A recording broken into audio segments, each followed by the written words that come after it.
एक बार फिर कहानी किस्सा 24 में आपका स्वागत है और आपके सामने फिर एक मोटिवेशनल स्टोरी लेकर आ रहे हैं।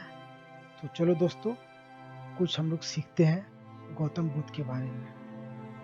तो गौतम बुद्ध के बारे में जानने के लिए हमारा टॉपिक है गौतम बुद्ध से सीखे खुद को वश करने का तरीका। फॉर एग्जाम्पल, अपने मन को नियंत्रित करो, अपने विचारों को शुद्ध करो, आत्मज्ञान प्राप्त करो, अपने आप को समझो, इच्छाओं को त्यागो, संतुष्टि को अपनाओ, ध्यान और आत्मनिरीक्षण से अपने मन को शांत करो, कर्म के अनुसार जियो, अपने कर्मों का परिणाम भोगो। इस पंक्ति से आप गौतम बुद्ध के उपदेशों को समझ सकते हैं और अपने जीवन में उन्हें लागू कर सकते हैं। जैसे गौतम बुद्ध की शिक्षाएं हमें खुद को बस करने का तरीका सिखाती है।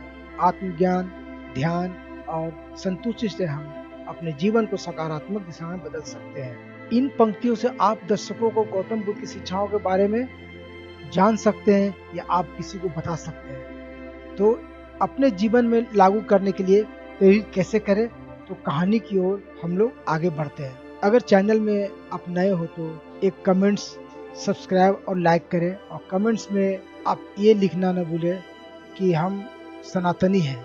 अगर आप सच्चे सनातनी हैं तो आप सब्सक्राइब जरूर करेंगे। धन्यवाद।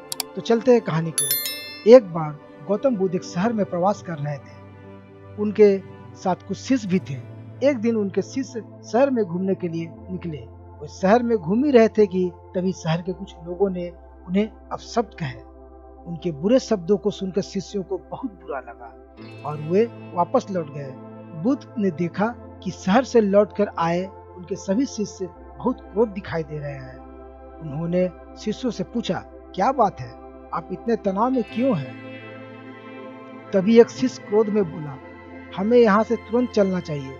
जब हम बाहर शहर में घूमने गए थे तो यहाँ के लोगों ने बिना वजह हमें बहुत बुरा भला कहा। जिस जगह हमारा सम्मान नहीं हो वहाँ हमें नहीं रहना चाहिए। बुद्ध ने कहा, क्या किसी और जगह तुम अच्छे व्यवहार की अपेक्षा रखते हो? दूसरे शिष्य ने कहा, इस शहर से तो अच्छे लोग ही होंगे। तब गौतम बुद्ध बोले, किसी जगह को सिर्फ इसलिए छोड़ देना ठीक नहीं कि वहाँ के लोग बुरा व्यवहार करते हैं। हमें तो कुछ ऐसा करना चाहिए कि जिस स्थान पर भी जाएं उस स्थान को तब तक नहीं छोड़ें जब तक अपनी अच्छाइयों से वहाँ के लोगों को सुधार न दें। हम जिस भी स्थान पर जाएं वहाँ के लोगों को कुछ न कुछ भला करके ही वापस लौटें। बुद्ध ने कहा, जिस प्रकार युद्ध में बढ़ता हुआ हाथी चारों तरफ से तीर सहते हुए भी आगे बढ़ता जाता है, ठीक उसी तरह उत्तम व्यक्ति भी दूसरों के अपशब्दों को सहते हुए अच्छे कार्य करता रहता है। खुद को बस में करने के लिए प्राणी से उत्तम कोई नहीं हो सकता।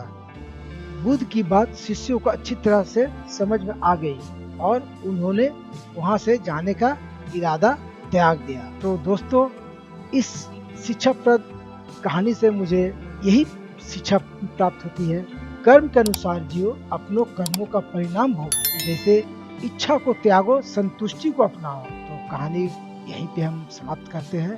फिर अगले नेक्स्ट कहानी के बाद हम लोग मिलते हैं। तब तक सभी दोस्तों को नमस्कार।